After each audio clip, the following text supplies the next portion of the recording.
¿Estamos ahí todos otra vez? Discúlpenme, sí, se me Estamos. cortó. A ver si tengo la... Bueno, Rosina, vos salvame si se me va la conexión, estamos complicados. Estos días son terribles, no sé qué, pero peor, esto es peor que nunca. Esta semana, fundamentalmente con las actualizaciones, fue terrible. Pero bueno, vamos a ver cómo avanzamos. Decíamos que respecto a lo instrumental no hay mucha dificultades porque gozamos hoy con la tecnología de herramientas que nos permitan acceder al conocimiento, ¿no? Bibliografías, material que ya está digitalizado, eh, eh, inclusive publicaciones electrónicas que ya están disponibles para nosotros y que probablemente con una guía y con un buen asesoría uno puede acercarse a estos conocimientos. Respecto de la causalidad, más importante a mi modo de entender, respecto al eficiente, fundamental, que conduce también la causalidad final, o quien orienta esta causalidad final, son los agentes externos que ayudan, que cooperan, que en muchos casos los encontramos desde los inicios de nuestra vida con factores como la misma familia, eh, las escuelas, los clubes de barrio, muchas veces que han servido para nosotros como elementos para poder ver ciertos o compartir determinados valores, establecer los trabajos en equipo, el trabajo colaborativo, saber de que no estamos solos, sino que estamos nucleados en una comunidad que nos va llevando de alguna manera hacia estas definiciones. Por otro lado, encontramos las escuelas, eh, los ámbitos de educación y las políticas. Acá también encontramos las políticas como agentes de cambios que direccionan el proceso educativo de las personas, de los ciudadanos, según las pautas que se han puesto, según los intereses y básicamente según las filosofías que tienen de fondo. ¿Sí? En sociedades más tecnócratas, seguramente los sistemas curriculares se adaptarán a estos diseños que están pensados en otra lógica. Me parece que en ese punto es un tema aparte, porque la política define mucho eh, mi dirección, ¿no? Mis objetivos. Así que bueno, ahí tienen los textos ustedes sobre causalidad eficiente y causalidad final como agentes externos que direccionan nuestro proceso educativo. Bien, y en el segundo capítulo del texto de Quiles nosotros habíamos pensado que el sujeto de la educación, ¿sí?, reúne condiciones fundamentales porque en el punto del sujeto de la educación, en este caso de la educación personalista, se encuentra el fundamento de todo proceso educativo. El conocimiento de este fundamento, que es la naturaleza humana, no solamente es reconocimiento de mi esencia, no solamente es reconocimiento de mi ser personal, es reconocimiento también de mi propia interioridad, de mi propio autoconocimiento, de la reflexión y hacia dónde puedo direccionar mis intereses, mis inquietudes y en definitiva mi propia vida. ¿Sí? De esto vamos a hablar un poquito el día de hoy. Puse acá una imagen de un texto de Guardini que me parece clave porque en definitiva la esencia de esta naturaleza humana es una esencia abierta, flexible y libre, como habíamos visto en la clase pasada. No estamos determinados o direccionados hacia un punto, sino que estamos abiertos a un mundo que nos va poniendo límites, a una sociedad que nos va direccionando y también nos va acomodando, agentes externos que van modificando o intentando que modifiquemos nuestros comportamientos y nosotros adaptándonos. Es decir, esa idea de adaptación, de flexibilidad, de autonomía, acomoda mis propias inquietudes, pero es el reconocimiento también de qué es lo que podemos y qué es lo que no podemos, qué es lo que debemos, qué es lo que no debemos. Este texto de Guardini es muy interesante porque reúne las condiciones o los condimentos propios de la naturaleza humana como naturaleza libre. Leo. Dice, yo tengo experiencia de mi vida, impulsos internos e influjos externos. Realizan en mí múltiples procesos. En ellos se manifiesta, prescindiendo del objeto, una distinción esencial. Unos, como las operaciones orgánicas, los movimientos involuntarios, correspondientes a sucesos convenientes o perjudiciales. Bien, sobre esto no tenemos margen de libertad, no tenemos margen de movilidad, ¿sí? Esto es así. Estos procesos internos son los que yo puedo reconocer y sobre los cuales no puedo accionar bajo ningún punto de vista. A esto en ética lo llamamos los actos del hombre, distinto de los actos humanos. En ellos, fíjense, ¿no? Porque es reconocimiento nuestro, pero dice, en ellos no soy yo propiamente quien actúa. No es que no me está pasando el proceso digestivo que se está dando en mi interior o el proceso respiratorio que se está dando, sino que propiamente hablando, no soy yo quien actúa. Hay algo en mí que está condicionado y que está puesto y que está diseñado sobre los cuales no tengo modos de comportamiento, no tengo modos de movimiento, sino algo que está en mí y en torno a mí. Mi sistema orgánico psíquico, el paisaje, el medio social, la situación histórica, en suma, lo que se pone en marcha sin intervención. Histórica, todo en suma, lo que se pone, perdón, sin intervención. Los lugares en donde yo me encuentro, seguramente pasaron cosas. Lo que no pudo darse es que decidir dónde, ni cómo, ni qué día, ni qué personas tienen que ser las personas que me acompañen en este primer momento. Es decir, no solamente este reconocimiento de lo que no puedo modificar, de que no soy propiamente yo, sino que hay elementos que también me están condicionando exteriormente. Pero vamos un poquito más adelante, porque dice, además de estos, observo en mí procesos de sentido contrario en los cuales yo, con toda propiedad, quien actúo. Soy yo, con toda propiedad, quien actúo. En ellos me siento a mí mismo realmente como punto de partida del suceso, que ahora debemos llamar, ya hablando con rigor, acción. Hay un reconocimiento y hay un punto de inflexión sobre las cosas que van sucediendo en donde mi intervención es completa. A esto lo llamamos acción. Esta procede originariamente de mí, es decir, soy completamente 100% causal de lo que sucede. No solo como un movimiento mecánico del centro impulsor de la máquina o como el desarrollo de la planta del germen o de una tensión afectiva del sentimiento. En estos casos se trata simplemente de una transformación de impulsos externos del despliegue de su potencialidad orgánica o la de aflorar de una conmoción psíquica. No es esto, porque muchas veces tenemos reacciones sobre las cuales no tenemos cierto dominio. Por el contrario, los procesos a los que nos referimos suponen un comienzo auténtico. Podrá tal acción presuponer materiales, elementos, energía, instrumentos, cosas. Pero ella en sí tiene verdadero principio, su origen en nosotros. Brota al exterior porque quiero que brote, porque la produzco, porque soy su autor completamente. En consecuencia, la acción libre me pertenece de una manera especial y además, mientras la realizo, me poseo también a mí mismo de una manera igualmente especial.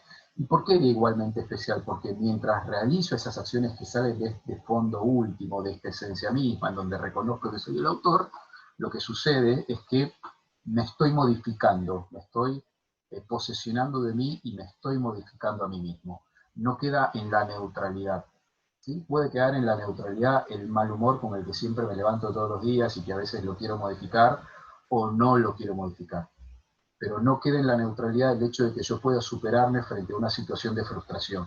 Y eso sí procede de mí, eso no solamente procede en su origen, sino que además me modifica, me condiciona. Es el punto el punto final, pero el nuevo punto de inicio para mi nueva acción, porque es una reconversión constante.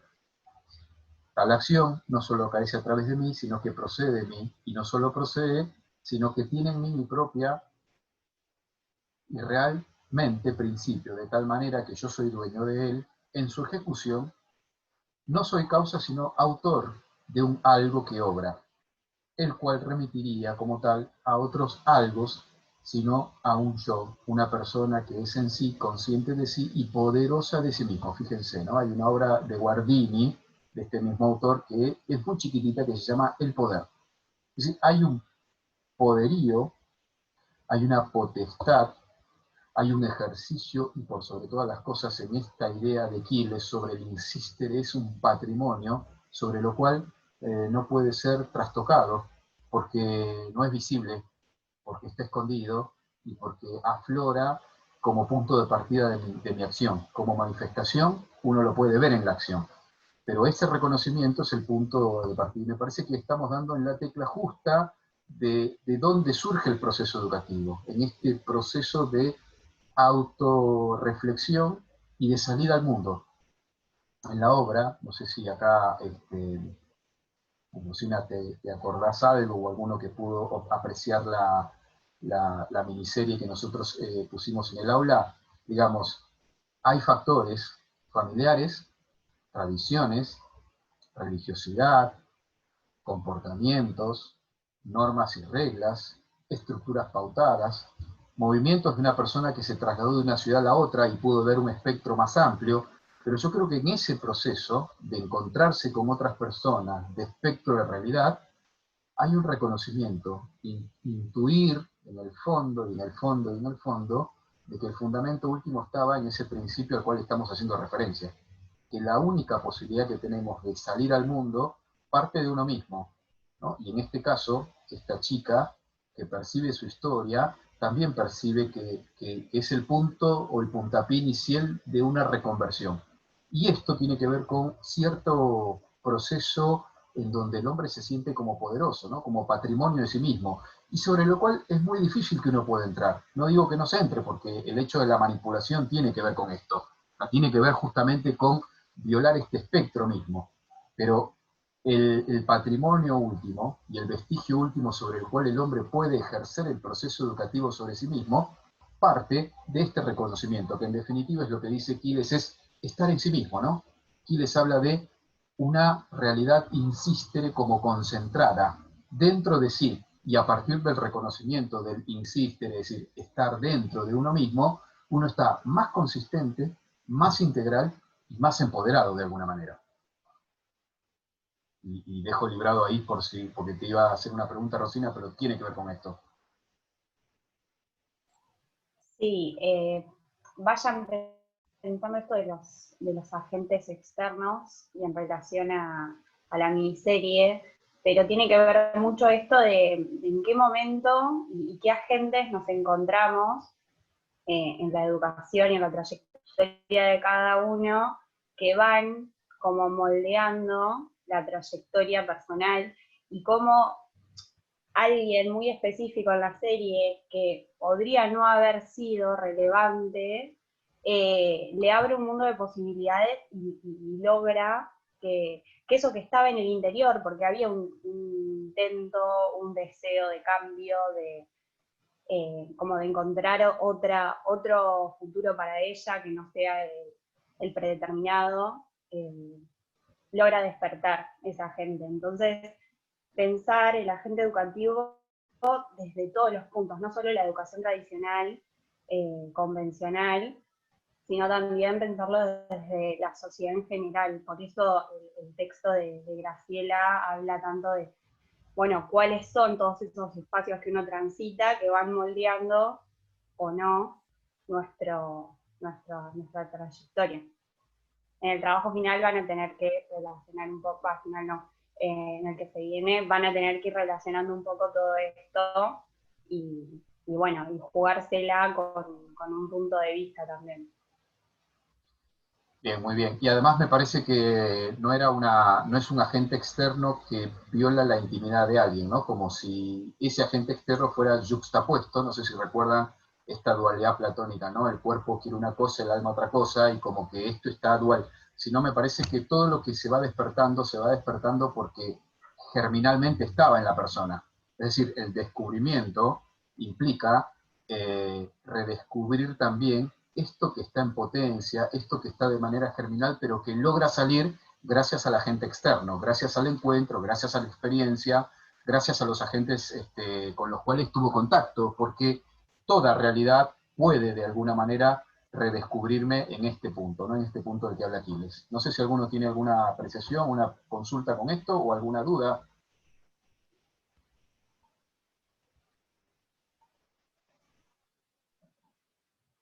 también pensarlo en educación, esto de que ninguna acción del otro, más cuando vamos creciendo, es sin una demanda interna. Nadie nos puede como imponer algo que no queremos, no pedimos.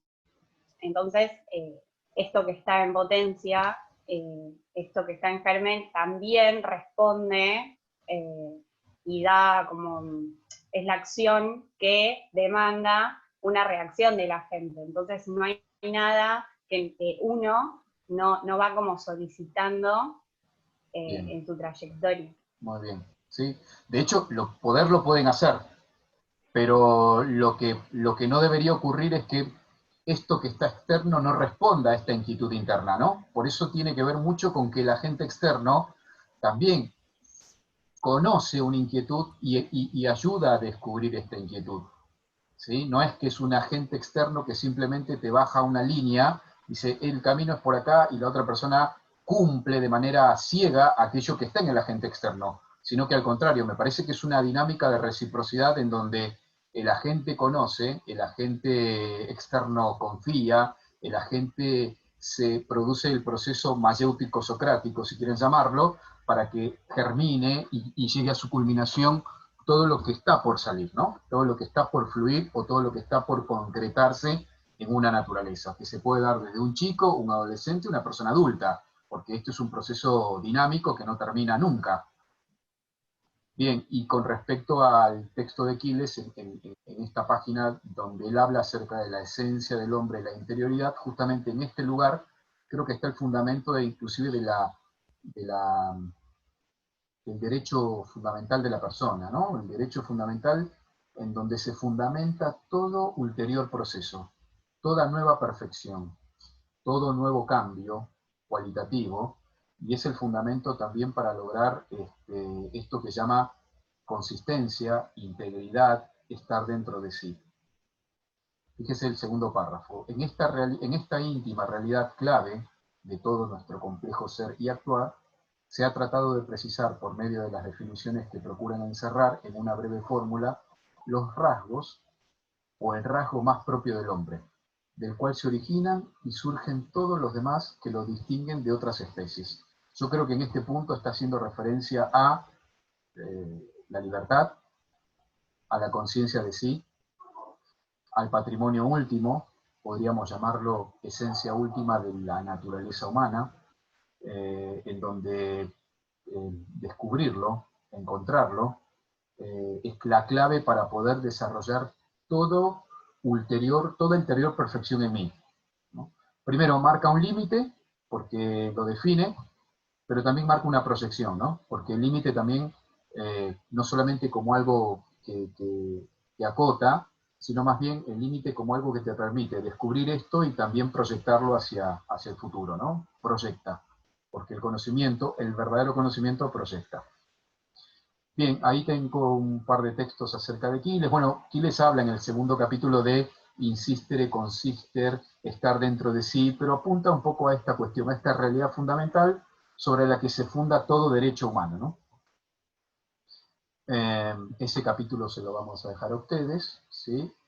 Y me tomé el atrevimiento de agregar, adjuntar y poner este capítulo, también como para comentarlo, la, la moda como eje de la conducta, que es el capítulo de la sociedad divertida. Es un subtítulo de la sociedad divertida, que es el capítulo 5, ¿no? Porque fíjense que cuando en las 3 clases anteriores hablamos sobre la distracción, ¿sí? Y la atención, que son textos que están puestos, muchas veces la cultura de la imagen, la cultura de lo light para todos en este tiempo en el que vivimos, también permite distracciones, y las distracciones implicaría estar fuera de uno mismo y no lograr esto que estamos tratando de decir, ¿no? Enrique Rojas lo denuncia en el año 92 con este libro muy actual, muy interesante, que ustedes lo trabajaron, pero me parece que se acomodaba mucho a esto que nosotros estamos viendo, ¿no? Como este modo de divertimento, de extrinsecismo, podríamos llamarlo, porque estamos fuera, lejos de lograr un verdadero conocimiento, lo que nos permite a nosotros es desconocer lo que somos y desconocer el mundo en el que vivimos. Cito el texto, dice: en los ambientes live hay una expresión que se repite como si fuera una máxima. Fulanito es muy divertido. Con lo que se da a entender que unos de los atractivos de esta persona es su capacidad de asombrar a los demás y hacer que la pasen bien. Conocemos, sabemos, nosotros un poco somos algo de esto también, porque queremos agradar, porque queremos comportarnos bien, porque bueno, es así. Nuestro modo de comportamiento en el exterior es así. La gente, las reuniones, las cenas o los libros son calificados de divertidos como si esto fuera lo mejor que se pueda decir de ellos. También las modas en el lenguaje coloquial traducen lo que está sucediendo como constituyen el eje alrededor del cual gira la sociedad postmoderna. No importa que los códigos que hoy rigen tengan consistencia o sean banales. Da igual, lo decisivo es que un comportamiento determinado se lleve. Como he apuntado en otros capítulos, el hombre light es un producto que abunda especialmente en los niveles socioeconómicos altos de Occidente. Yo diría que por ahí podríamos hacer como una nota al pie y explicar en qué sentido lo puede estar diciendo. Me parece que, digamos, lo acriterioso, digamos, puede ser también en muchos ámbitos, no solamente en el que describe Enrique Rojas, ¿no? También puede aflorar en estratos de medios y medios bajos, como influjo resonante de las capas superiores. En tal sentido, las revistas del corazón hacen de correa de transmisión, se imita la forma de vestir de los personajes que en ellas aparecen, sus expresiones y, lo que es más grave, su tipo de vida, tantas veces vacío, roto o deshilachado. Digamos, lo que es real muchas veces está fuera de este ámbito, porque lo que es real, ¿sí?, a veces se torna como duro, ¿no? Entonces uno proyecta ciertas expectativas que están lejos de nuestra propia realidad, de nuestro mundo, de lo que nosotros aspiraríamos, ¿no? Inclusive la ética, porque este es un libro interesante para pensar la ética posmoderna, no sé, muestra como comportamientos en donde mi conciencia se aliviane en muchos casos, ¿no? Es decir, si soy una persona muy rica y puedo donar millones a una fundación para que coman los chicos de África, probablemente de esa manera esté alivianando mi conciencia. Entonces yo no entiendo el bien como algo que me tiene que atravesar íntegramente, sino más bien como una especie de alivianar mi conciencia frente al dolor que está lejos de mí, y porque verlo atenta contra mi deseo de felicidad. Al tener el hombre de la sociedad del bienestar todas las apetencias materiales cubiertas, además de una serie de libertades claramente dibujadas, puede suceder que si uno no abre otras vías más ricas en el campo cultural o espiritual, se deslizará por una rampa que termina en la frivolidad. Vamos al último párrafo. En el hombre light hay una ausencia casi absoluta de cultura. Pareciera que hay cultura, pareciera que hay información, pareciera que hay como una especie de impronta o modelo, ¿no?, que es exitoso y que a nosotros a veces nos encanta, digamos, ¿no? Dentro del terreno intelectual, solo busca aquello que tiene relación con su vida profesional, pensamiento acrítico, ¿no? Su nivel de lectura, ensayos o novelas, es prácticamente mínimo, no digamos si se trata de obras clásicas. Aquello que no es trabajo profesional resulta leve, ligero, esvanecente. La regla de oro es la superficialidad, de tal forma que en una cena, por ejemplo, si aparece un tema serio, es muy frecuente que enseguida alguien lo trivialice poniendo un disolvente irónico que disipa los contenidos y los lleva nuevamente a ese no hablar de nada. De hecho, se repiten continuamente las mismas frases, comentarios o tópicos de lenguaje. Tengo un grupo de amigos, ¿no?, a los cuales nos hemos propuesto no hablar de política porque nos vamos a pelear y seguramente muchos saldrán de los grupos, como les suele pasar a ustedes, ¿no? Tal fulanito se fue del grupo. Hay mucha diversidad, pero eso denuncia un poco el hecho de deseo de conservar la amistad, pero nuestra propia altura para poder, no sé, aprender seguramente de la opinión del otro y respetarla. Me parece que denuncia algo que en el fondo del cual no estamos preparados, ¿no? Denuncia una cultura. Y también forma parte de una expresión en donde en muchos ámbitos se da, porque vivo situaciones en las que por ahí, por determinado tema, cuando se vuelve serio y queremos hablarlo seriamente, se producen estas cuestiones, ¿no? Bien. ¿Algún comentario?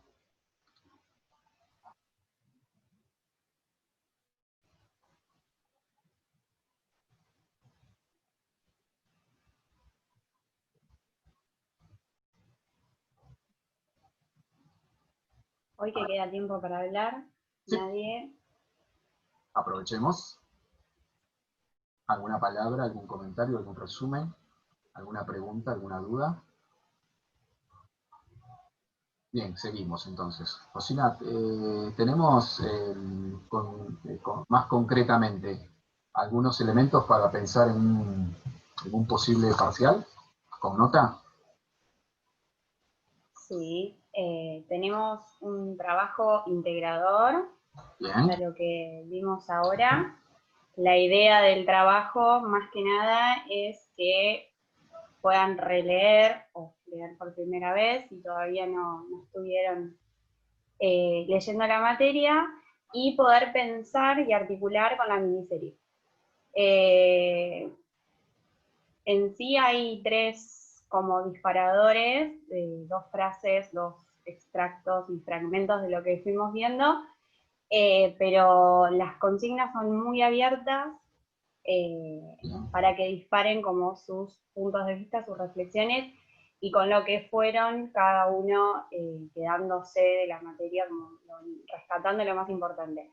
Si bien están orientadas a cierto texto o a cierta temática o concepto, la idea, o lo que más espero yo al menos, es que puedan jugársela, ya tuvieron como un trabajo ahí de entrenamiento, y bueno, y que puedan articular todo lo que vean rico de la serie con la materia. Y además, recuerdan que hubo una devolución, no fue un foro, pero fue una devolución a los trabajos que ustedes habían hecho como recomendaciones. Entonces, anexar las recomendaciones también a compaginar o a hacer una síntesis o hacer como una especie de conclusión en donde ustedes, fundamentalmente, además de tener los textos, de tener la información, hagan, como dice Rosina, una jugada un poquito más personal, digamos, ¿no? Una producción más personal. Acá no hay una respuesta única para esto porque son distintas visiones y distintas experiencias que uno va viendo en el campo de la educación. Por lo tanto, es importante también que ustedes se la jueguen un poquito con sus propias conclusiones. Sí, el hecho de trabajar con una miniserie brinda esa posibilidad, que va a haber tantas interpretaciones como personas que la vieron, cómo va a pasar el día de mañana en su trabajo. Así que realmente esperamos eso. No es que por no poner lo que dice el autor o no estar de acuerdo con el autor o con lo que dijimos en clase, va a estar como penalizado. El fin de la materia no es eso. Así que Además, bueno, son disparadoras. Ah, perdón. Si no se entienden los fragmentos, bueno, es como articular conceptos. Sí, además, digamos, lo que nosotros planteamos es una visión de lo que nosotros entendemos y cómo la trabajamos. No es la única y no es la palabra tampoco dogmática que diga, bueno, esto tiene que ser así. Son como disparadores en donde planteamos cuestiones. Me parece que es importante que ustedes puedan justificar lo que están diciendo a partir de las lecturas, digamos, sea para acompañar, sea para decir, mira, acá en este punto, por lo que yo veo, me parece que habría que escuchar un poquito más de parte de ustedes, ¿no? Escuchar, bueno, si esto es escrito, después lo... Bueno, van a estar puestas en el aula, ¿no? Esta semana con fecha y todo. Sí, la podemos subir hoy, depende si agregamos preguntas o no. Por ahora son 3, pero eso, la idea es que no sean respuestas literales o como Copiártela. venimos acostumbrados, y que se la jueguen. O sea, puede salir bien, puede salir mal, pero eso no va a depender la nota de eso. Pueden el día de mañana releer ese y decir cómo dije tal cosa o cómo no la articulé con tal otra, puede pasar, pero la idea es esa, que haya una entrega, que haya una instancia en que ustedes puedan releer todo y tratar de encontrar conexión y pensar en la miniserie como una situación particular y en una época y en un momento histórico y social, y darle como la mirada de la materia. Pero no, Y en el camino, mientras van escribiendo, un día se sentaron, nos mandan la duda que tengan, o esto cómo, o esto puede ser así, estamos súper abiertos. Son poquitos, así que es más fácil. Está bien, sí, sí, sí, eso está bien. No nos manden los trabajos previos, porque a veces suele suceder que, profe, me mira el trabajo así y vamos leyendo trabajos, lo van corrigiendo, ahora lo corregí, me lo vuelve a leer antes de mandarlo. O sea, lo que me parece que es importante es que ustedes hagan las preguntas sobre las dudas que tengan y después cuando ya el trabajo consideren que está hecho, juéguensela. Es de ustedes, no es que va a estar desaprobado porque no respeta, hacia el contrario. Me parece que los textos también pueden ser ayudas y disparadores para pensar una propia visión también. Bien. ¿Dudas? ¿Quieren Una comentar pregunta. algo? Sí. Sí, no, más o menos la fecha de entrega alrededor de cuándo sería. No la pensamos, pero tienen la mesa de examen dentro de poco. Nos queda una clase y después tienen finales, ¿no? Así que imagino que quieren no me rendir acordaba. eso, Posterior. relajar. Tranquilo. Si Me se acuerdo. llega, si se llega a cortar la comunicación, mandamos todas las consignas, van a estar, pero también mandamos por el grupo. ¿Sí? Pero sí, no, tranquilo. Incluso podrían pensar entre ustedes una fecha, de acuerdo a las fechas que tienen, y la evaluamos, porque seguramente que tengamos el mismo criterio, pero para ustedes sea más cómodo. Si tienen algún parcial, una semana muy difícil, y eso les viene bien. No lo consulté con Jorge, pero Buenísimo. está... Sí, pero No bueno, se peleen suele acá pasar. enfrente. Ya le Bueno, tiré. se nos va a cortar en un ratito, chicos. Nos vemos el miércoles que viene. ¿Sí? Gracias, hasta luego. Gracias, chao. Gracias. Chao. Gracias, profes. Saludos. Adiós. Gracias, nos vemos. Chau, gracias. Hasta luego.